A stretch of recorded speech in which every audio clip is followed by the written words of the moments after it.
Hello everyone, welcome back to our channel and today we are back again with a new video.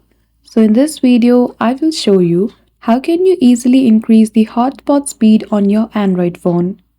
So without any delay, let's get into it. For that, firstly open Setting application. After that, in the setting, you can see the option of connection and sharing. Simply click on it. You will be able to find the option of personal hotspot. Click on it, toggle on the feature, and as you can see, now the hotspot feature for your phone is on. To increase the speed, simply go below. You can click on the option of hotspot setting, go to AP band and choose the highest GH rate.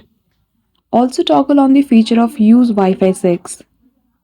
And that's it.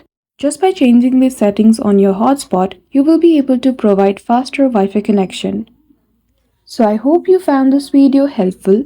If you did, don't forget to give it a thumbs up and subscribe to our channel for such tutorial. Thank you for watching till the end.